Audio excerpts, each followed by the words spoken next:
asalaamaaleykum ñu ngi leen di nuyu coalition Benno Bokk Yaakaar nga xam ne ñoo ñëw tey seet si ñu ngi leen di nuyu nuyu bu gën a sell di leen sant di leen gërëm ci tànk yi ngeen yëkkati ñëw seet si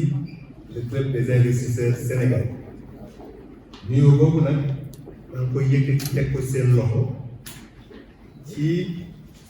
turu membre yëpp du club des investisseurs sénégalais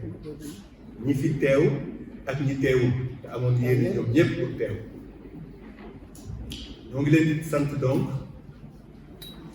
ci turu ñëpp te xam ne nag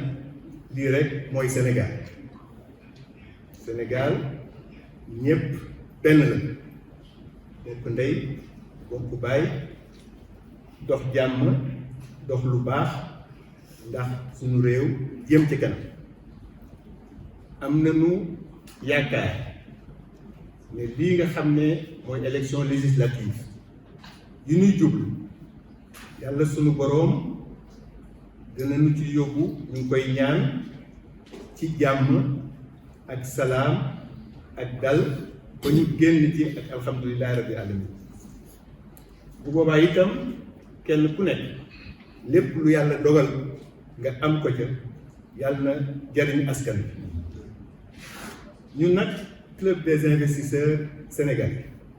dama am yéen waxtaan ak yéen li nga xam ne moo ko sabab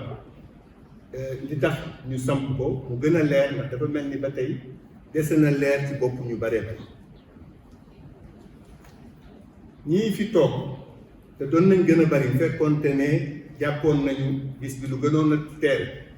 ndax démb rek laa leen informé waaye ku ci nekk bàyyi nga sa yitte yépp ak say soxla ñëw ma di leen sant nag bu baax a baax a baax di leen gërëm ndax su ma ay nawle lañu yoo xam ne dañu yëkkati sama jëmm ji jiital ko te lii ci ñu ma teg ñoo ma ko dàq fuuf waaye ñu doyloo ma kon nag dama leen di doole gërëm di leen sant bu baax a baax club des investisseurs sénégalais li ko yëkkati mooy njariñu Sénégal ak njariñu Sénégal yëpp dafa baax nag ñu leeral ko ba mu gën a leer parce que bi ñu toogee ba ay jamono ñu seetlu ne secteur privé sénégalais dañu xaw mel ni lu néew doole te xaw mel ni lu tasaaroo am ñenn ci ñun ñu daje waxtaan wax ne nañu samp club boo xam ne sénégalais yi ñoo koy tax a jóg investissement moo koy tax a jóg nga xam ne nag dafay wuute ak patronat loolu bëgg nañu mu leer parce que patronat ñun ñii ñëpp sax ku ci nekk am na patronat boo bokk patronat ay entreprise ñoo fay bokk mën naa doon entreprise indienne bu nekk fi Sénégal day bokk entreprise chinoise day bokk entreprise européenne day bokk entreprise beneen turc ba dafay bokk ñoom ñëpp ñu ngi ci patronat waaye bu ñu wëlbatikoo ba génn foofu nag am nañu kenn ku nekk seeni mbootaay ak seeni kuréel yoo xam ne nag ci seen biir lay doon tey ñi ma ci gën a ràññee mat nañu 200 ci seen association di ko club des investisseurs européens mu ngi fi di dox bu baax a baax a baax ñun ñii ñu rafetlu ko kon ñun bu ñu wëlbatikoo di Sénégalais ñu xalaat ne war nañu samp club des investisseurs sénégalais kooku yaakaar naa itam dara nekku ci lu ñu war a encourager li koy waral nag mooy bëgg rek secteur privé sénégalais ñu gën a am doole ci suñu économie ndax dañuy xool réew yu bare bari ci Afrique ak ci àddina bi bu fekkente ne réew ma am na doole taxaw na rek ànd na ak secteur privé bu fort secteur privé nag mënut a fort lu dul ne dafa ànd ak ñépp ñi war a àndal mooy autorité mooy état mooy société civile mooy population ñépp xam ne lii njariñu askan wi la njariñu Sénégal la ñu bokk di ko liggéey di ko tabax ci déggoo loolu moo waral ñi nga xam ne ñoo bokk tey ci club des investisseurs nekk ñoo xam ne jàpp nañ ne am na ay valeur ak ay jikko yu nu bokk ñu bokk nag ubbeekuwaat nag pour sénégalais yépp xam ne képp koo xam da ngay yëngu ci économie yëngu ci entreprise yëngu ci investissement ñu ngi lay tàllal loxo parce que tëjuwuñu yàlla dafa def nag booy commencé mbir xaw mu am foo tàmbalee waaye ñoo ngi ubbeeku nag jëm ci sénégalais yépp nga xam ne secteur investissement ak entreprise moo leen ñor xam ne dëgg la am na ay critères mais critères yooyu yaakaar naa sénégalais yu baree bari tey remplir nañ ko pour mun a ñëw bokk ci club bi ñu ànd liggéey tabax suñu dëkk. économie dañu jàpp ne moom dafa bokk ci li gën a am solo parce que bu fekkee koom-koom bi taxaw na bari na jafe-jafe yu baree bari yu ñuy wax tey mën nañ ci mucc kon dooleel suñu koom-koom dafa nekk loo xam ne ñun ñor nañu toog ñu am ci nag yaakaar ci bu ëllëgee assemblée bi fi yàlla di teg dinañ mën a ànd ak ñun secteur privé ñuy waxtaan am nañu ñun lu ñuy dund di ko xalaat di ko di ci gëstu yéen itam ngeen am expérience boo xam ne ak trajectoire yoo xam ne war nañu mën di jaxasoo suñu ay xalaat di ko wecci pour tabax li nga xam ne mooy doon njariñu Sénégal fi may jeexale ci point boobu rek mooy wax ne ñun ñii ñëpp mën nañ jàpp ne bu fekkoonte ne suñu njariñu bopp moo nu yëkkati kon du jar ñuy bokk ci club dañu jàpp ne intérêt général intérêt askan wi intérêt suñu réew mi moom moo waral ñu booloo ànd pour liggéey jëm ci loolu intérêt individuel nag képp koo xam ne moom moo la yëkkati bokk ci club bi moom daanaka du la soxal loolu laa bëggoon dolliwaat ci li may yeexale dolli encore di leen gërëm di leen sant bu baax a baax a baax a baax a baax di leen yóbbanti itam nuyoo ci président de la république le président Macky Sall rafetlu nañu seen ñëw seen teewaay am naa yaakaar ne dinañu am échange yu am solo yu waxtaane yoo xam ne dina jariñ suñu réew incha allah jërë ngeen jëf jërë ngeen jëf. Nous avons deux préoccupations majeures en tant que secteur privé, pas sur ce qui se passe depuis 10 ou 20 ans, mais là où en est notre économie aujourd'hui depuis l'indépendance. Une première préoccupation, c'est que nous sommes dans une économie qui ne crée pas suffisamment d'emplois et d'emplois formels pour notre jeunesse. On a 200 à 250 000 jeunes qui entrent dans le marché du travail tous les ans. On a 5 à 10 000 emplois formels qui sont créés tous les ans. 200 à 250 000 d'un côté, 5 000, 10 000 de l'autre. On voit tout l'ampleur du défi et un peu la cocotte ou la bombe qui nous attend tous si les choses continuent ainsi. La deuxième préoccupation, c'est que quand on regarde, on analyse notre économie, ce dont on se rend compte, c'est que 60 ans après l'indépendance, aujourd'hui, on n'a pas encore développé de véritables moteurs de croissance. Ce qu'on appelle des moteurs de croissance, ce sont des secteurs dans lesquels on crée de la valeur ajoutée dans le pays, on produit, on vend dans le pays et surtout on exporte. C'est cela qui développe un pays, des produits qu'on vend et qu'on exporte. Et aujourd'hui, on se rend compte que on met beaucoup d'énergie dans des choses très utiles. Les routes, les infrastructures, c'est bien, mais les infrastructures, ça ne se vend pas et ça ne s'exporte pas. On a besoin absolument, indépendamment de ces fonctions support, de développer des choses qu'on exporte. Bonjour, Baïdien. Après 32 ans dans un cabinet Ernst & Young, depuis 3 ans, je suis devenu investisseur et j'ai créé une société qui investit dans la téléphonie, les data centers, la pharmacie, l'industrie pharmaceutique. J'en parle juste pour dire que, donner comme exemple que dans le data center par exemple, on a créé avec des amis, on a monté des choses plus facilement dans d'autres pays que le Sénégal, au Ghana, au Kenya, demain en Côte d'Ivoire, et le Sénégal va être en 4e position. Juste pour dire en fait que il y a un souci que l'on a en tant que secteur privé, c'est qu'on dit nul n'est prophète dans son pays. On aimerait que cet adage-là soit changé. Merci. ngeen jëf maa ngi leen di nuyu wala boog ñu ngi leen di nuyu ku nekk ci turam ak santam di leen jottali nuyoo président de la République ndax ñu nag moom a ànd maag Alioune Ndoye ñoo fi nekk Alioune Ndoye moom moo jiite liste département bu Dakar Benno Bokk Yaakaar li tax mu ñëw les choses se passent à Dakar te ni suñu réew bindoo Dakar mooy xolu Sénégal xëy na yaa am na ay politique yu ñu war a def pour gën a séddale mbir mi mais ba tey jii ak xëy na sax suba Ndakaaru moom mooy jouer un rôle important ci jàmm Sénégal ci koom-koomu Sénégal muy ministre de la pêche par ailleurs ma ànd ak moom man maa ngi ci liste nationale bi ni ñu tëggee liste nationale bi góor day jiitu jigéen topp ci wala jigéen jiitu góor topp ci mën naa wax ni cër bi ma président defal mooy góor ñi man maa leen jiitu donc mooy aussi une grande responsabilité ci confection liste bi ngi ànd ak Mbacké Sène di responsable politique bu mag ñi ci des ce sont des techniciens Dialigué Chopard Mbaye Dialigué war ngeen koo xàmmee ci direction générale des impôts muy xale bu am xam-xam yàgg bind aussi ci impôt nekkoon banque mondiale ñuy rafetlu jataay bi bu baax a baax a baax di leen wax aussi excuse suñu yeneen xarit yi parce que ñun dañuy liggéey guddi suñu activité yëpp guddi la donc ba finalement boo ñu woowee suba teel rek wala ça crée beaucoup de difficultés ci ñenn ñi mais ñi fi nekk ñëpp xam nañ leen aussi muy nit ñoo xam ni dañuy rafetlu seen toogaay ak seen jëf ci Sénégal waxewuñ ko politique it dañ ko wax ndax dafa doon loo xam dañ ko xam mën naa wax ni dund nañ ko fii ñun ñëpp ak ñi fi toog ñëpp ngeen di des personnes importantes ci développement économique du Sénégal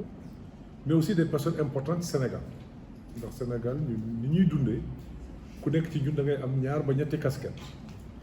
benn bi mooy li réew mi moom beneen bi mooy li sa mbokk moom yow liñ ci moom sax lu as tuut la donc même fonction de redistribution bi nga xam ni bu amulee jàmm du am vous jouez un rôle capital ku ci nekk boo demee buntu këram wala nga dem biir këram bu la waxee li muy defal entreprise am wax la li muy defal mbokkam ki dëkkandoom ak ki xaritam nga xam ni la nga xam ni am na ko ci bénéfice si bénéficiaire li muy joxe li muy séddalewaat du am importance kon dimbali leen dimbali sunu bopp la ñun ñi nga xam ni ñun la yàlla dogal ñu conduire les affaires de l'État débat bi sax mën naa bañ a gudd ndax campé ngeen yéen ñëpp débat bi man bi ma ñëw dama amoon présentation mais bon lii lañ fi def lii la ñu waroon mais bi ma ko xoolaatee li ñu fi def yéen gis ngeen ko nangu ngeen ko wax ngeen ko li ngeen bëgg ñu waxtaane moom mooy jafe-jafe yi nga xam ni xëy na am nañ ko tey ak yan solution lañ ci fas yéene andi confiance bi nga xam ne am ngeen ko ci ñun ba tey ji pour confiance bi continuer man dama jàpp ni jàppale ñu fi mu nekk nii moom mooy intérêt Sénégal ñun ñëpp ñoo àndoon voté le président en 2019 mu am ay engagement yu mu jëloon entre 2019 et 2024 ñu doon nag réew moo xam ne aussi amul doole parce que souvent su ñuy waxtaan on est fier de ce qu'on a dëgg la ñun ñëpp kontaan nañ lool ci li Sénégal nekk ak li Sénégal am mais nag nañ jàpp ni réew mi ñu yor amul doole liggéey bi yëpp mooy réew mi doole bi yokku loolu mooy la nga xam ni ñu ngi koy li jéem a wut fi mu nekk kon retard bu réew mi mënti am bu nekkee sax benn fan la retard boobu ci askan bi lay gën a metti tey mar d'Italie bu nekkee ñun amuñu majorité on ne l'envisage pas mais bon ñu ngi ci démocratie dañ ko waxee askan bi dañuy tànn cela veut dire entre 2022 et 2024 le pays va perdre du temps ce que ça va signifier concrètement maintenant bu réew mi perdre temps ñun de xëy nañ ko yëg waaye yéen di ngeen ko yëg ça c'est c'est une vérité absolue une vérité absolue noonu la yëf yi bindoo xëy na peut-être il faut travailler à l'avenir pour que calendrier électoral bi ànd ça peut-être ça fait partie des réformes qu'il faut envisager mais man li may wax mooy situation bi nekk tey loolu mooy première chose la deuxième chose bi nga xam ne dinaa ko wax aussi ngeen koy dund ak ñun mooy fi réew mi toll ak fi àdduna toll fi àdduna toll ñun amuñu ci benn responsabilité malheureusement mais ñun ñëpp ñoo koy dundandoo kenn xalaatul woon ni Serigne Mboup wala Ablaye Dia wala Babacar Ngom mën nañu toog daanaka at wala ñaari at yoo xam ni du ñu génn aéroport bi mais loolu am na ci àdduna bi yëpp toll na ba fu nga xam ni bu ñuy négocier il faut négocier nga am benn vol pour mën a génn nit mën na sax feebar mar d'Italie loo xam ni réew mi amagul kàttanu faj ko moom mu am possibilité dem bitim réew te mënul dem bitim réew ku nekk ci ñun gis na loolu am na ci àdduna bi mu paree aussi boobu ba tey àdduna ba mi ngi nekk ci ay jafe-jafe xam naa ni Alioune Ndoye dina ñëwaat ci yenn aspects yi tout à l'heure buy développer mais dama bëgg a camper le cadre maintenant ni ma déggee ngeen wax da fekkoon nag président amoon ci ay xalaat ak ay réponse bu yàgg ñu nekk ci yoon di dox te yeggaguñu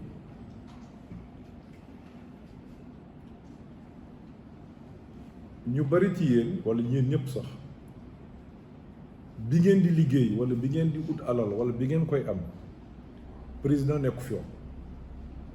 loolu aussi c'est une vérité boo xam ni ñi toog fii ñi ma ci xam ñëpp bi leen di yàlla di suturaal ñuy leen di xam ci biir Sénégal li fi nekk tey nekku fi woon moo am aussi yu bari yu jaar ci réew mi bu ñuy jël 2000 ba tey le pays connaît des alternances régulières yu am ci jàmm ak salaam mais li mësaan a am mooy fu ñu demee amee changement de régime dinañ toog ñaari at yu ñu liggéeyul loolu aussi du yéen laa koy wax 2000 gis nañ ko entre 2000 et 2003 bi président Wade di wax li ma fekk ci xaalis mais taxul li mu fekk ci xaalis 2000 ba 2002 tegu fi benn brique mënu ko li mu defoon kay moom mooy xool li accords yi Abdou Diouf signé woon ak Banque mondiale ak FMI ak AFD def ko muy ay politique pour mën a démarrer loolu ngeen gisaat lu mel noonu bi fii yàlla andee président Macky Sall 2012 2013 amoon na vision amoon na programme bi Sénégalais yi tànnoon ba mu proposé woon Sénégalais yi mais bi mu ñëwee ba jànkoonteeg la nga xam ni moom mooy réalité exercice su pouvoir 2012 ça a été très difficile 2013 ça a été très difficile vous tous vous êtes des témoins foofu la amee xalaatu nañu def vision buy transcender les acteurs politiques loolu moom mooy sababu plan Sénégal émergent loolu mooy sabab bi plan Sénégal émergent bi ko président di def on avait une croissance yi ñu nate réew en moins de 3%. 2014 2018 croissance bi egg na ci moyenne 6,6%. xëy na doyul mais loolu Sénégal mosu ko woon am kon dafay wane pertinence su vision ak pertinence su politique bi nga xam ne defoon na mais li am ba des mooy li ngeen fi wax léegi bu ñuy wax plan Sénégal émergent on parle souvent des réalisations on parle d'autoroutes on parle de ponts on parle d'hôpitaux mais plan Sénégal émergent c'était 27 projets phares et 17 réformes clés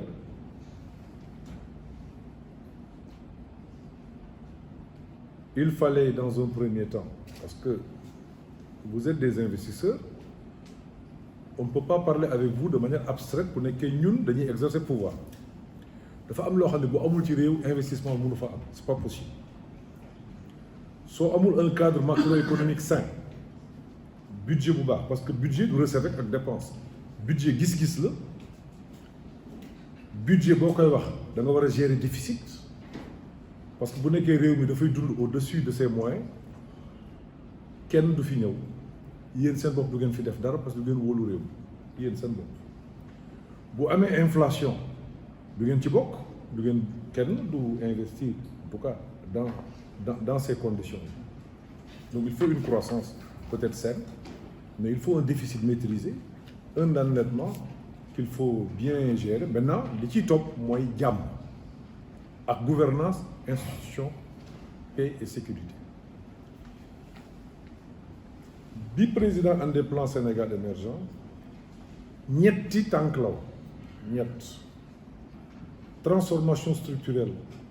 de l'économie mooy li ngeen di wax nii am na ko fi junj léegi Victor la quand il disait amuñu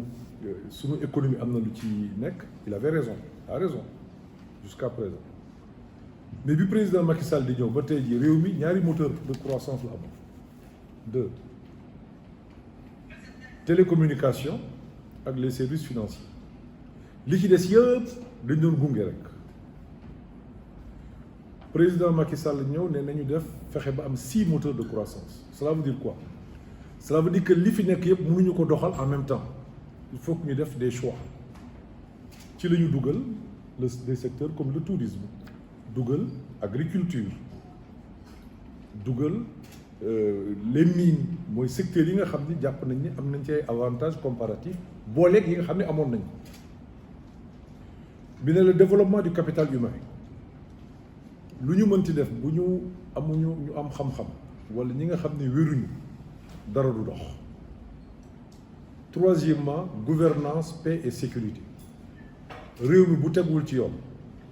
réew mi bu amul jàmm buñ ko aaru dara du dox ñett yooyu mooy fondement au plan Sénégal émergent. Je parle sous le contrôle de Ly parce qu'il était avec nous au groupe consultatif en 2018. Bi président jëlee parole daf ma ne Amadou il faut qu'on fasse des réformes. Réformes. Cela veut dire quoi? Choix bi mu defoon dans un premier temps c'était le choix du retard des infrastructurels ñu résorber ko parce que toll nañ fi jamono boo jógee Dakar jëm Saly nit jógee Paris ñëw Dakar kii jógee Paris dina def formalité de police jël avion bi yegg ci Dakar nga ñëw aéroport Yoff ñibbi sa kër ki jógee Dakar yeggagul woon Saly surtout nag bu doon jamonoy nawet loolu je pense que c'est une période révolue tey la jógee Dakar dem Saly yomb tey la jógee Dakar dem Touba yomb mais démb ak barki démb ku bëggoon dem Touba màggal Touba bu mosam am les entreprises perdaient 2 à 3 jours donc ces infrastructures sont utiles parce que émergence foofu lay commencer ba tey am nañu ay jafe-jafe mais on pense qu'avec le TER qui fait 110 000 personnes par jour demain avec le BRT 300 000 personnes par jour les questions de mobilité dina wàññeeku. Maintenant les réformes oui nous sommes d'accord le pays a un retard ci réforme yi mais ce qui s'est passé entre 2019 ak maintenant c'est que balaa ngay ne naam nekk fa dañoo tolloon ci jamono joo xam ne nag ku nekk sa bopp nga tal bu nekkee en tant que chef de famille da ngay daw da ngay toog ba dootoo nuyu sa doom conc nga koy jox parce que loolu moo lañ doon dund ñun ñëpp boo nekkee sa soxna wala sa jabar da lay dànd à 1 mètre nga takk masque mu takk masque loolu nag jamono jooju def ay réformes dafay jafe mais même bu ñuy def ay réformes dafa am ñaari sama gis-gis la là c'est pas vraiment li gouvernement bi nar a def li may wax li nga xam ne maa ngi koy xalaat ci loolu li ngeen di wax yëpp dafa am ñaari réformes yi ko jiitu yoo xam ne bu amul ci réew mi bu ñu réformer code des investissements réformer code des impôts réformer beneen code yeneen code ça ne servira pas à grand chose c'est la réforme de l'éducation c'est la réforme de l'administration de l'État parce que le fond du problème que vous posez c'est un problème de confiance yàgg naa bind ay code des impôts code des investissements ci sama biir xel sama disque dur dama dul wóolu ñi ma jàkkaarloo mooy le secteur privé donc lépp loo xam ne mën naa ko def ba ñoom li may ut ci ñoom ci sama liggéey muy peut-être impôt si je prends cet exemple duñ ma rëcc je le fais loolu moo andi ay suspension pour mën a topp waa ji parce que aussi gis nañu ñu am ay code ñi wax dañuy investir dem APIX ñu jox leen ay agrément ñu jënd matériel defuñu dara aussi ça c'est des milliards te bu ñu defulee dara ñiy def dara nekk ci activité ñooñu la ñuy daaneel bu ma mënee jënd ciment te du ma fay douane du ma fay impôt jënd fer jënd leneen ak leneen tabax bâtiment loué entreprise bi nga xam ne mënul def loolu entreprise boobu lay daaneel moo tax administration bu daan liggéey ak yéen dañuy am en arrière enfin nañ ko wax fii mais c'est ça la vérité et li manqué ci réew mi mooy ce type de débat parce que aussi l'administration ne vous connaît pas très bien que nag dañoo dëkk bien que ay mbokk lañu bien que ay xarit lañu soit ni ñu tëggee administration bi dañuy jàpp ne ñii ñoo leen ëppale ñii ñoo leen ëpp xam-xam yéen it en tant qu'opérateur économique ngeen ne ñun fi ñu jaar ba def lii fi ñu jaar ba am lii ñii ñu nekkal ñii ñu jàkkaar loolu dañuy yàpp maintenant il faut que ñu jàll à une autre étape et ça exige la réforme de l'État et je pense que lu président bàyyi xel la lu mu war a def la ak réforme njàng bi gis nga ñaar yooyu jàpp naa ni moom moo jiitu réforme code des investissements foofu laay jeexale je passerai donner tout de suite kii Alioune Ndoye mu wax ci expérience am gis nga objectivement exonération amul njariñ sincèrement am un code transparent avec une fiscalité basse bu ñuy fay en toutes circonstances moom moo gën exonération dépense fiscale fu mu am fu mu mënti am état dina ñàkk alal mais le secteur privé les règles de concurrence sont bafouées et ça dans tous les pays du monde du spécificité Sénégal rek moo tax votre combat doit être d'avoir une fiscalité transparente votre combat doit être d'avoir une fiscalité faible bu ñëpp dee fay 10% moom moo gën ñu fixer un taux à 30% fekk ceeru nit ñi ñoo koy fay mais loolu ça demande des réformes importantes d'abord il faut que ñu xam lan mooy secteur privé ak yan ñooy secteur privé et là le président Macky Sall a fait des efforts bi ñuy def recensement général des entreprises c'était en 2015-2016 bi ko président ordonné boobu kenn ci Sénégal xamul woon ñaata entreprise fi am kenn laa wax cela veut dire quoi ça veut dire que mesures yi ñu doon jël yëpp dañ doon à peu près je parle sous le contrôle de Victor xamuñu koy importer xamuñu koy exporter man de ci laa xamee en tant que ministre des finances que couturiers yi ñëw ci Sénégal or mesures yi ñu doon jël yëpp j'avais vu tellement de produits chinois entrer ay prêt-à-porter que pour man tailleur amatul woon donc booy def réforme tu n'intègres pas les couturiers ndekete kër gu nekk soxna yi ku ci nekk am nga sa tailleur boo xam ni boo xëyee moom moo lay urleel sa benn affaire ñawal la sa benn kii et ñoom ñooy les premiers employeurs du Sénégal ñoo ëpp ci Sénégal après ngay doog a am yeneen secteurs yi et c'est des informations qu'on n'avait pas tout comme ni nga ko waxee léegi ci Akili quand on ne connaît pas le secteur des télécommunications naturellement on a tendance à verrouiller dans un code des investissements ce qui vous permet de travailler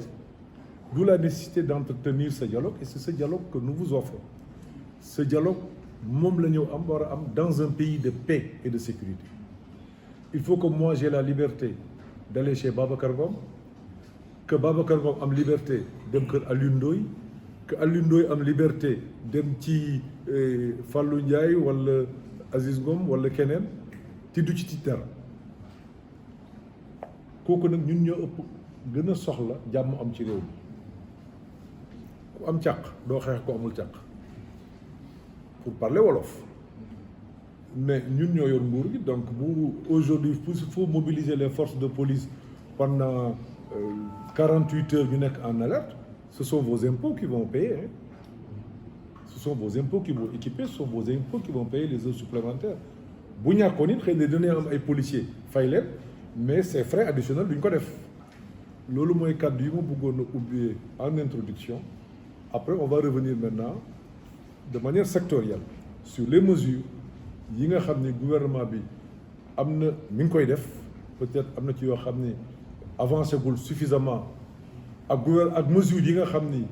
am nañu yéene continuer ko avec le président mais surtout vos suggestions et vos recommandations parce qu'en réalité le président demande qu'on travaille pour vous qu'on travaille avec vous donc il est important que la nga xam ni yéen a ngi koy def la nga xam ni yéen a ngi koy dund ñu partager ko génn et ça manque on est toujours dans des cadres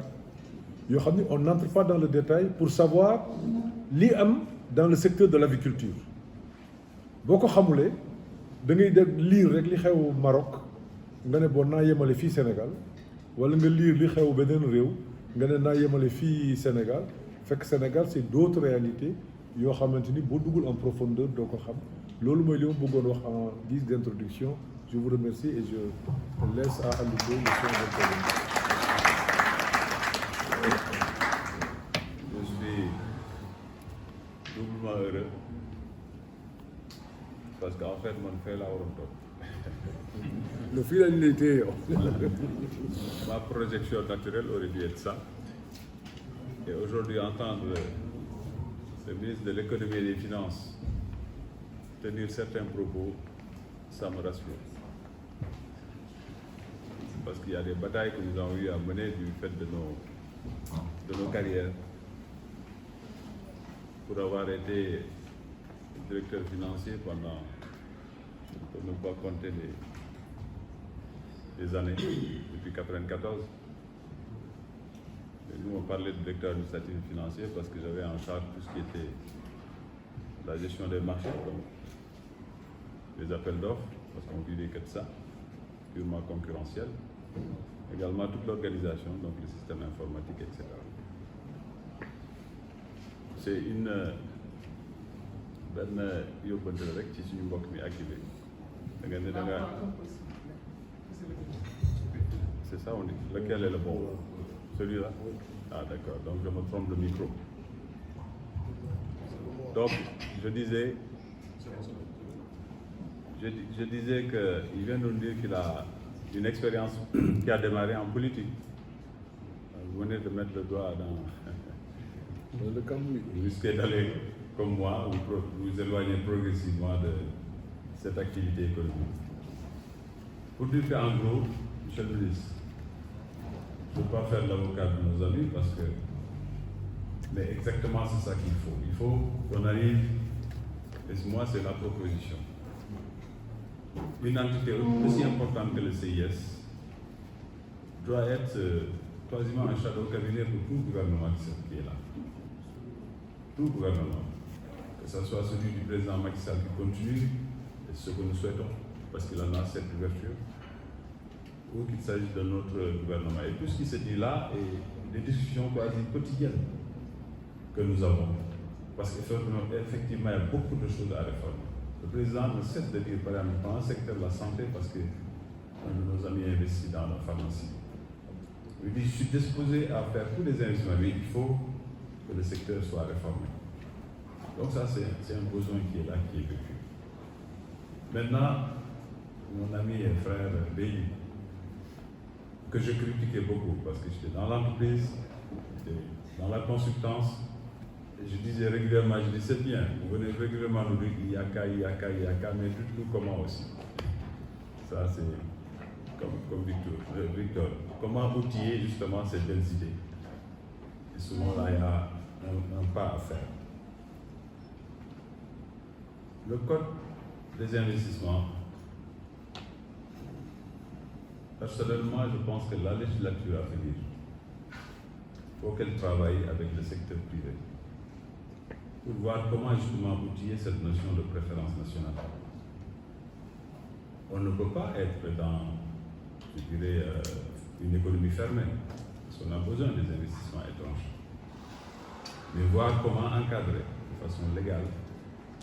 cette préférence. Moi, dans le secteur où j'étais, je prends un exemple pour m'autoriser récemment. À un moment donné, on a eu l'irruption de l'investissement chinois,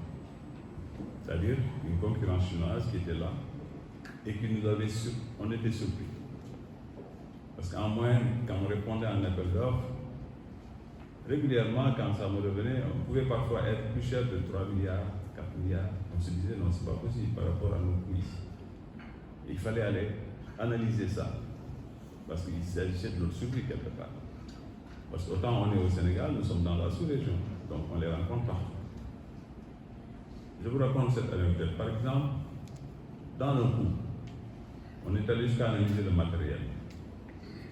Et là où on achetait du Mercedes, etc., un camion Ben, voilà, 16 mètres cubes, quasiment dans les 65 millions ou plus,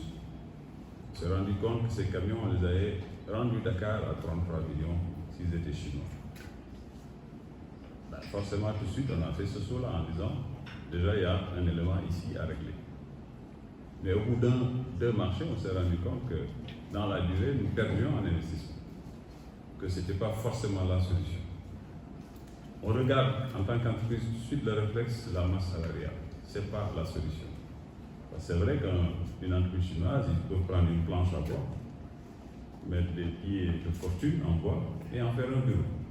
Là où notre ingénieur doit nous réclamer, voilà, un bureau climatisé, le mobilier est écrit, etc., etc. Donc, c'est des interrogations sur la compétitivité de l'entreprise sénégalaise. On se plaint que, justement, la commande va souvent à l'expertise étrangère. Là, on est dans le domaine économique. Allez, à un moment donné, les gens ont besoin de résultats. Et c'est comment voir pour que, justement, accompagner cette compétitivité de l'entreprise économique à tout point de vue, dans ses investissements, mais également dans l'expertise. Un de vos membres vient de parler, M. Papa,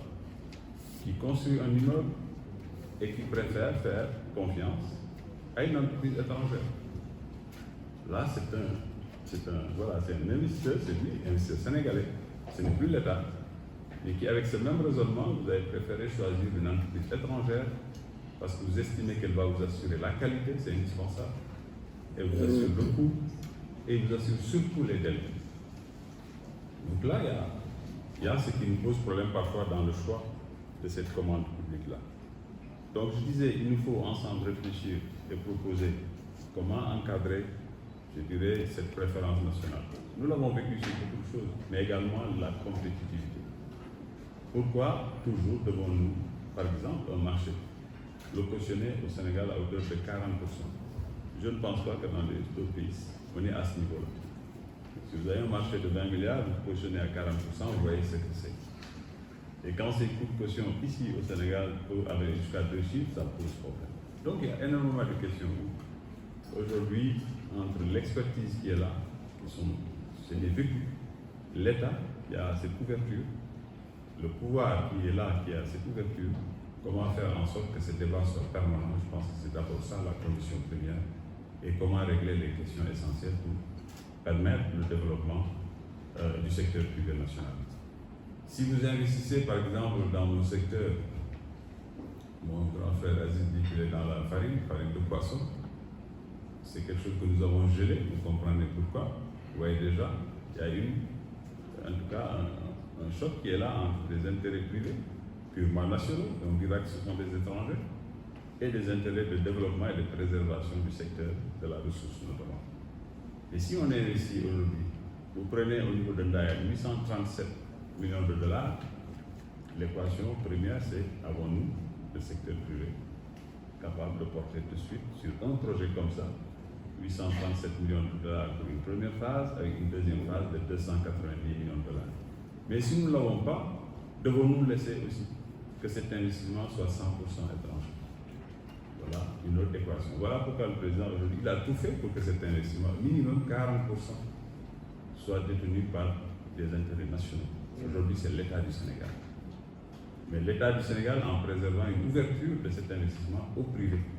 Mais l'investissement étant important, l'État l'a porté d'abord en disant par la suite, si le secteur privé est intéressé, nous lâchons ces intérêts à notre secteur privé national. Donc, moi, deux choses, cette préférence nationale. Deuxième chose, comment, autant que possible, également encadrer ce contenu local qui se fait dans les investissements aujourd'hui d'une certaine dimension. Le président vous a, certains d'entre vous en font partie peut-être,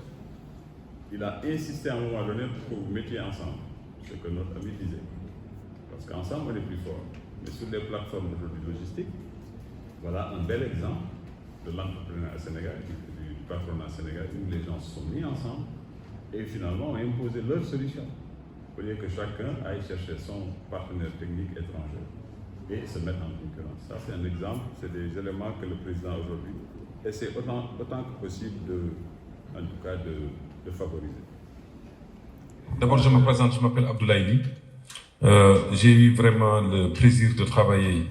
sous la coordination de M. le ministre Amadou Ba pour les deux groupes consultatifs. C'était une expérience très, très plaisible pour moi et très riche en enseignement. C'est des souvenirs qui resteront toujours en moi parce que je m'amusais à travailler. Vraiment, j'ai apprécié de travailler sous votre coordination, encore une fois. Bon, entre-temps, vous m'avez perdu, je suis parti. Je suis parti aider le secteur privé et je ne me porte pas plus mal. Alors, je voudrais vous parler de quelques aspects qui représentent des points de préoccupation pour nous. D'abord, Monsieur le ministre, insistez sur un fait. Partout dans le monde où il y a eu émergence du secteur privé national, cela a été le fait de l'État. Parce que moi, je reste convaincu que, comme disait Cheikh Anta Diop, quand un problème est mal posé, toutes les solutions sont fausses. J'entends souvent critiquer le secteur privé national. C'est vrai qu'ils peuvent être critiquables. Mais là, pour que ces critiques cessent, il faut que l'État sache que c'est de son rôle de construire le secteur. Le secteur privé, c'est un secteur privé qui sort d'une colonisation de 300 ans. À un moment où les Français, les Américains, tous, ils étaient libres de faire un secteur privé. On les a même là-bas, le Code des investissements américain, le Small Business Act, quand il a fallu le faire en 1953, Roosevelt a appelé le secteur privé. Ils disent, proposez-moi un texte. C'est pas l'État qui l'a fait. Donc, encore une fois, ayons toujours à l'esprit que la construction du secteur privé national doit être le fait de l'État, qui va disposer d'un partenaire fiable sur qui s'appuyer pour impulser les politiques économiques. D'accord. Kon nag jërë ngeen jëfati xam naa bu ma jëlaatul kàddu gi ma profité rek comme guddi na wax leen ne ñoo ngi leen di sant bu baax a baax monsieur le ministre Alioune Ndoye ak délégation bi nga àndal yépp bu ministre yi rek mën nañu dal di jeexal foofu sant nañ leen gërëm nañ leen te yaakaar nañ ne ay jotaay yu mel nii dinay gën di am encore une fois merci pour tout le monde mais jërëjëf aussi à tous nos membres qui sont là aujourd'hui jël seen matinée bi yëpp ñoo passé ko ak ñun merci beaucoup. jërëjëf grand Babacar loolu laa lay wax bés bu nekk ndax loolu moo dox suñu diggante il y a au moins une trentaine d'années te loolu it mën naa ko wax ci ñu bari ñu toog fii au moins depuis une trentaine d'années boobu lii fi jaar yëpp jaaru fi woon loolu mooy la nga xam ne seq naa ko ñu bari fii di rafetlu aussi jataay bi parce que Alioune Ndoye wax na ci lu am solo mooy concertation yi mel ni dafa war di am dama fi wax léegi balaa may ñëw ci sax ci li ma waxoon dama ne li Alioune Ndoye wax c'est vrai que war nañ ci gën a ñaax gouvernement bi mooy des concertations approfondies du rek ay dialogue yoo xam ni dañuy daje de manière circonstancielle effectivement je pense que CIS war nañu fexe peut-être avec le président de la République ak gouvernement bi ñuy daje ci même ci ay thèmes parce que même bu ñu duggee dans les généralités nii questions yi fi nekk yëpp bu ci nekk dafa laaj daanaka séminaire am à part lu ñu fi wax yëpp bu ñu duggee ci agriculture waxuñu ci léegi war nañ ci mën a wax bëccëgu ñu mujj wax ci agriculture Sénégal wax aussi fi ñu jëm parce que signé nañu déjà règle au moins dans l'Union africaine on va vers un marché unique cela veut dire marché unique bi war a am dans les années à venir bi ñuy commencer léegi tabax peut-être ñun ou en tout cas génération bii di ñëw bés mi ngi ñëw boo jëlee sa produit Maroc di nga ko mën a yóbbu Afrique du Sud parce que c'est l'Afrique jaay ko foofu kon ñu ngi jëm ci yeneen xeetu concurrence yoo xam ni xëy na mooy gën a tar mooy gën a metti yii nga xam ni am na léegi mais war nañu di gën a waxtaan mais aussi yëf yi dafa yomb xam nga Sénégal mën nañu politique lool fu politique ñu jëmee ci échéance bu mu mënti nekk tout le monde a peur mais moi j'ai la conviction que lundi 1er août ñëpp nañ xëy liggéey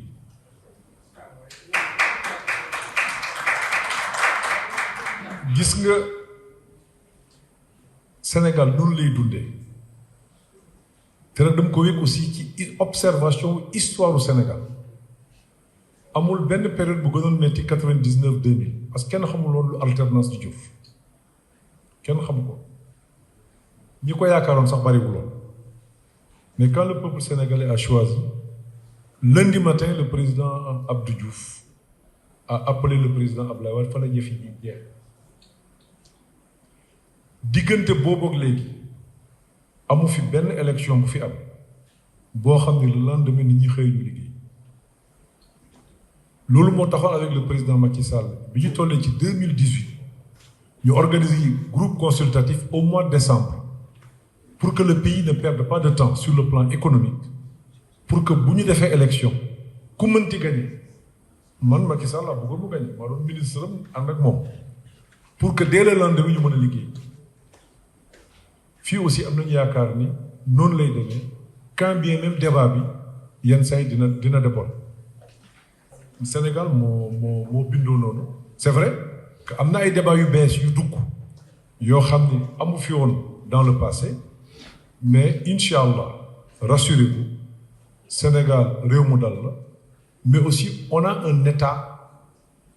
qui est très solide qui est très robuste bokk na ci alalu Sénégal muy ñoom un État qui est capable de dépasser les contingences politiques assurer la sécurité au sens large waxuma sécurité waxee alkaati yu ñu taxaw mais sécurité au sens large pour que nit ñi mën a def li ñu war a def loolu nag administration moo koy def mais administration boobu dañ ko war a réformer xam nga fii li ngeen wax procédure administrative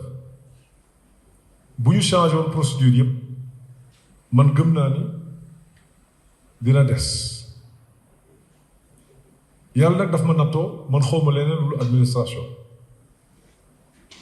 observé naa ko aussi bu baax a baax a baax a baax gis nga même ENA dañ leen war a formé waat et loolu bokk na ci projet yu président Macky Sall am pourquoi ñu may woowee man inspecteur des impôts inspecteur mooy kuy xool di enquête inquisition mais inquisition mënul li muy àndal mooy soupçon déjà ci formation loolu inspecteur du trésor inspecteur des douanes administrateur civil commandement ça c'est des réformes en profondeur yoo xam ni président xalaat na gis nga yooyu ça prend du temps gëmuma ni dans les 5 ans à venir ñu mën a eggali réforme yooyu yëpp déedéet mais c'est un travail qu'il faut démarrer et le président a conscience de ça loolu la ñu bëggoon def à partir de 2020 lii wax na ko léegi bi muy wax réforme état doo sulli ay mbootam aadawu wuñ loolu mais il faut aller à une réforme de l'état et une réforme de l'administration pour que gis-gisu agent de l'état doon beneen gis-gis pour que l'agent de l'état du Sénégal puisse se comporter comme l'agent turc bi nga cité léegi un exemple et non mu am esprit wu inspecteur u contrôle économique nga xam ne buy wax ak yow day xool yow faute yi ngay def wala erreur yi nga mën a def nan la koy xamee pour bu fa ñëwee beneen yoon contrôle mën laa jàpp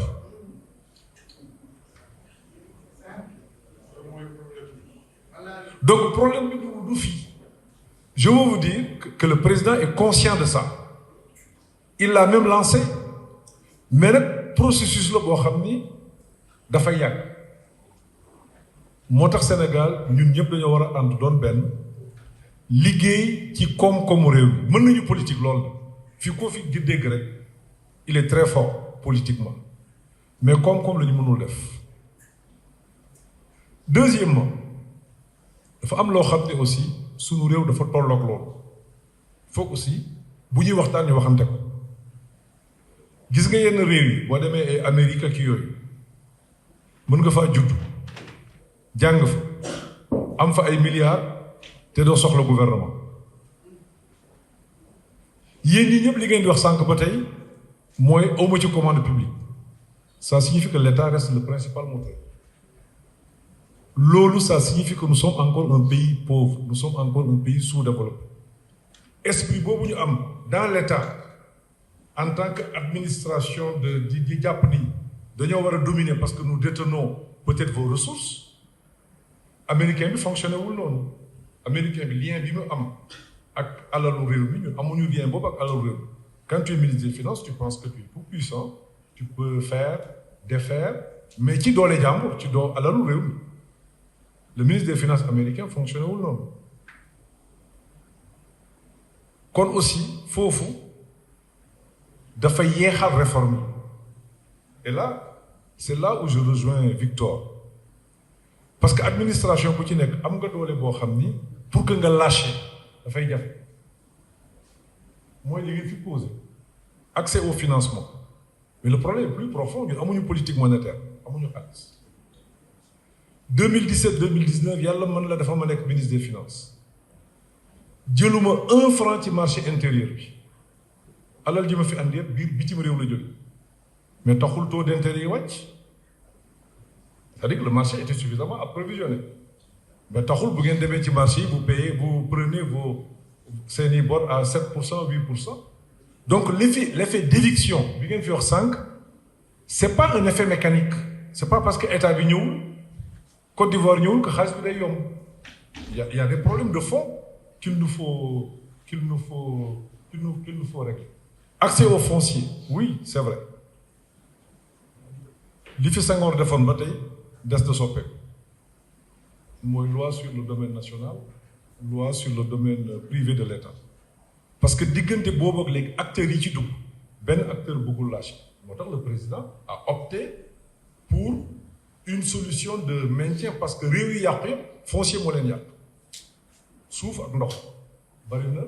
réew yi nga xam ne dafa tas à la base loolu moo ko tas mais ça n'empêche que la réforme foncière doit être faite et le président est conscient de ça mais il est très transparent je suis les délibérations du conseil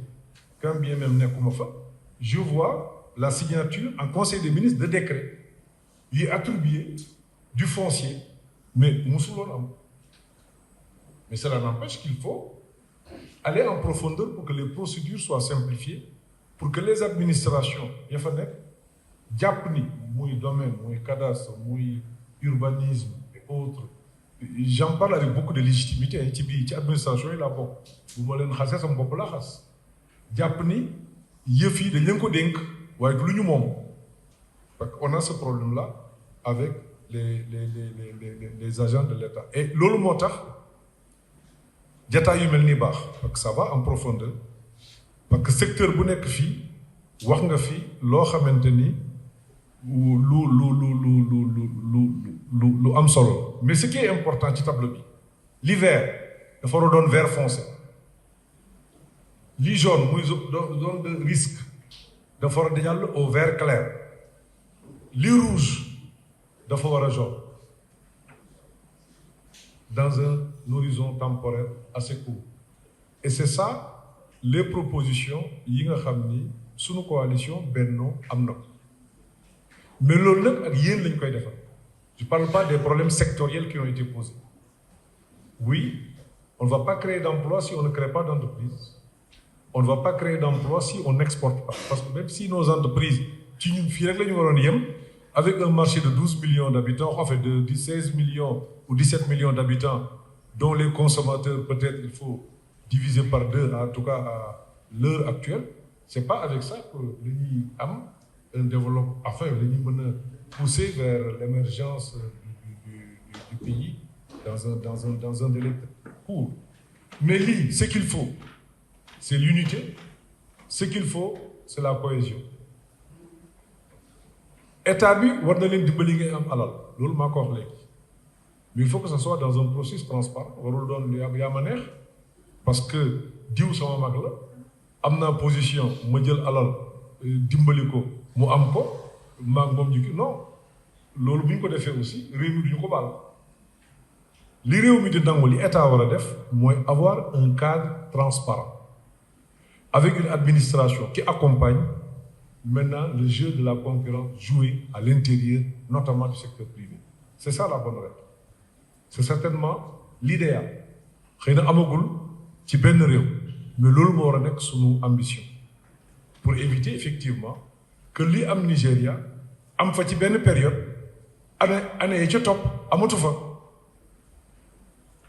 parce que li am Nigéria loolu la le président Obasanjo l'a fait effectivement mais bi mu demee amatu. Tandis qu'au Maroc, on voit que c'est une politique bourgeois bi mettre en œuvre, muy installer ko dans la durée. Aujourd'hui, la première banque au Sénégal, une banque marocaine. Oui. La première banque. Moi, enfin, je parle d'Attijari. Mais il y a 5 ans, ou enfin, il y a une dizaine d'années, mais kenn xalaatu woon jël fi place Société Générale wala BICIS kenn xalaatu ko. Et que même stratégie yi français yi am di désengager wu c'est parce qu'il y a un assaut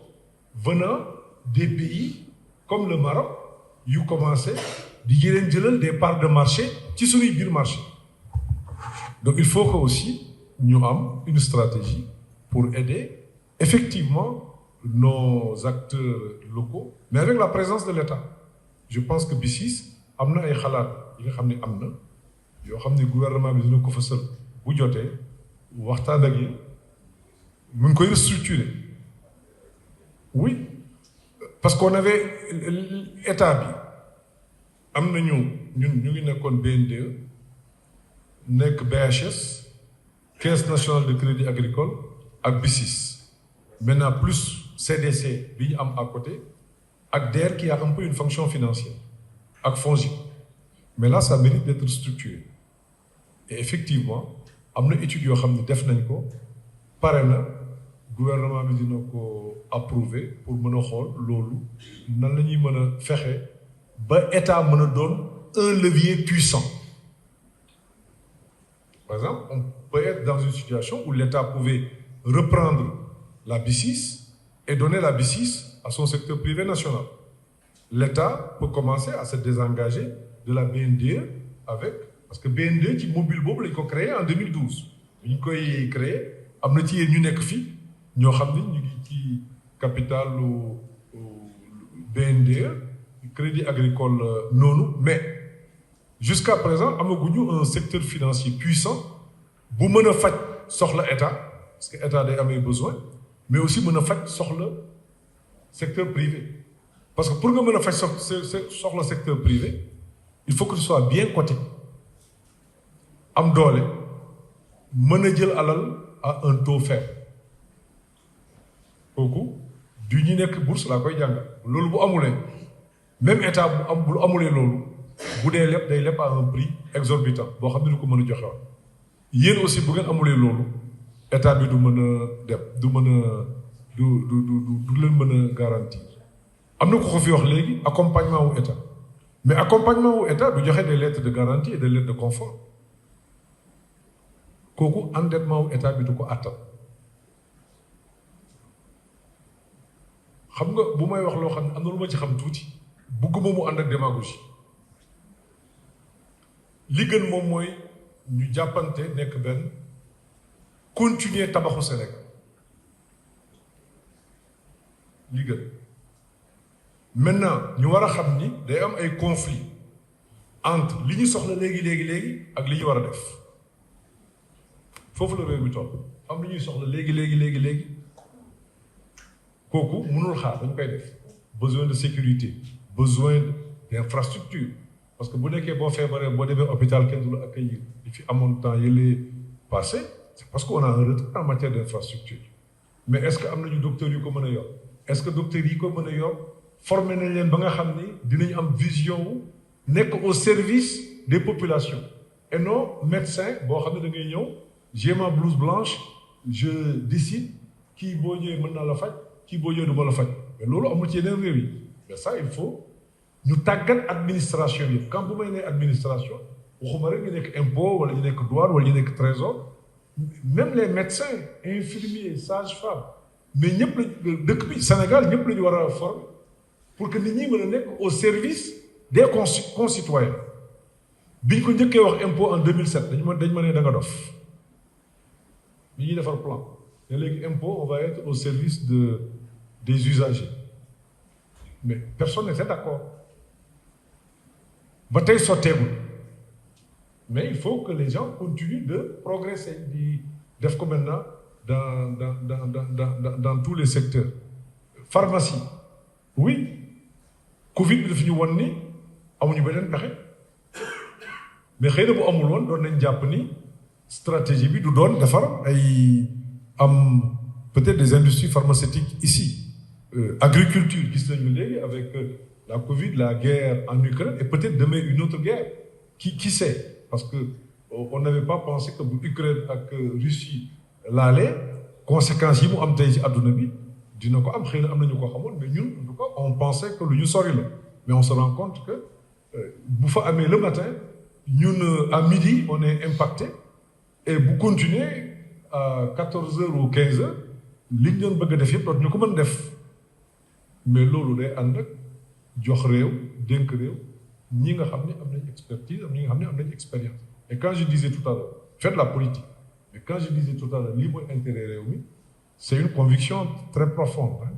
conviction très profonde le pays n'a pas le temps de perdre du temps maintenant yenn débat yi troisième mandat ak loolu du débat actuel fi bu nekk nii lii urgence mooy def élection législative bu ñu paree le pays est organisé selon des règles bu boobaa ku mu neex nga jël sa ndënd sàmm bu ko conseil constitutionnel nangoo sénégalais yi tànn ku leen neex donc il faut pas raisonner en termes de lii la wala lële la wala bu lii amee lële mooy am kenn xamul lii am kenn xamul lii am ëllëg si biir kenn sax xamul ndax di nga fekkee suuf par contre on doit tous se battre faire tout pour que le débat soit impersonnel dans notre pays ñu wekk réew mi ci des règles très claires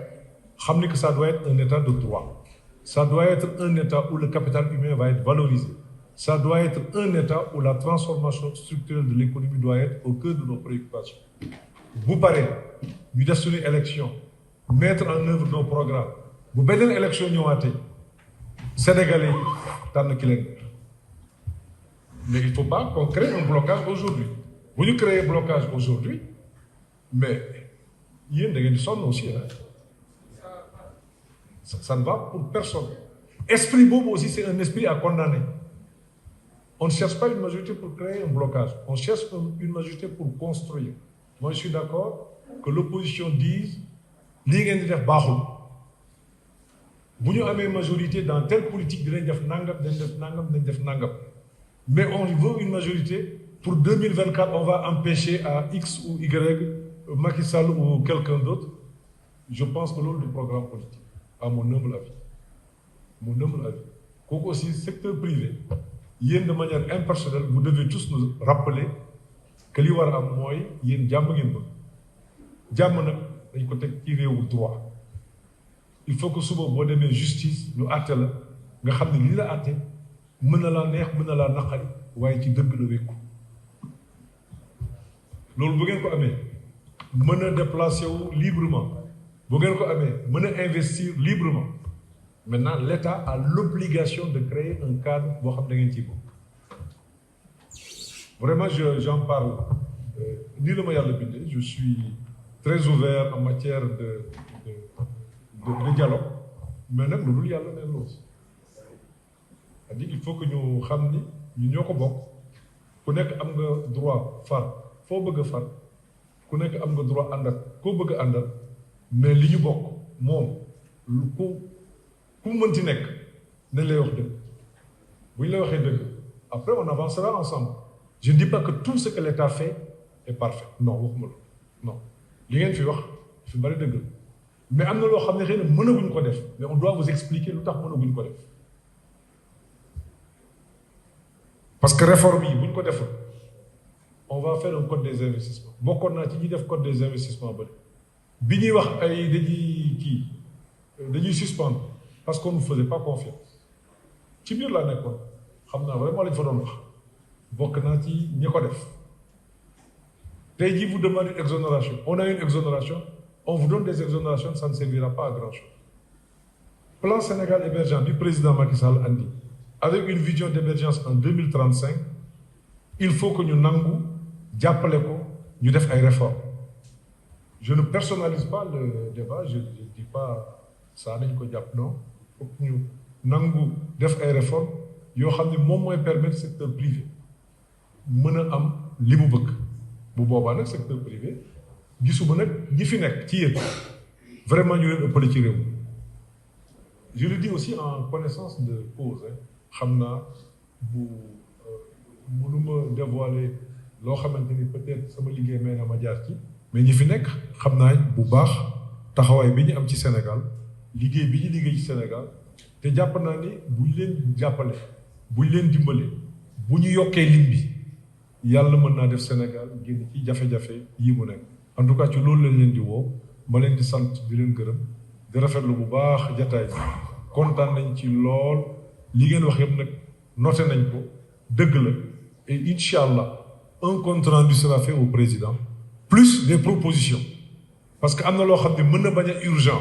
ci nii fekk c'est extrêmement urgent projet bi Pierre Goudiaby di wax mais ça ne demande pas beaucoup d'argent public mais ça va créer beaucoup de valeur ajoutée. Peut-être il faut quelques mécanismes de garantie, je ne sais pas lesquels, il faut regarder le projet en profondeur pour mën ci wax mais yeneen projet aussi yi fi sulli sont aussi des projets extrêmement importants ak yeneen préoccupation yi ngeen am gis naa ni ay B6 c'est une priorité, on va quand même attirer l'attention. Gis nañu aussi que c'est li leen yitteel mooy gën a participer à la commande publique. Nous estimons qu'il y a des choses qui sont faites, mais c'est encore insuffisant. C'est vrai, mais on ne s'entend pas ci li ñuy wax parce que ñun bu ñu nee comme marché national les Ivoiriens ci la ñu leen boole ci la ñu boole le Burkinabé ci la ñu boole le Béninois ci la ñu boole le Togolais parce que ëllëg ak si biir yéen aussi dañu leen war a yóbbu foofu mais nous comprenons et on se comprend très bien. Il va falloir qu'on creuse cette question pour avoir de véritables champions. Et vous êtes déjà des champions sans le support de l'État. Il faut que maintenant vous soyez des super champions avec le soutien de l'État et c'est l'offre que nous proposons. Et Inch'Allah, c'est l'offre bi nga xam ni ci le président nekk ci lañ ko fas yéene jàppale. Bu ngeen ko joxe li mu soxla, je vous remercie de votre aimable attention.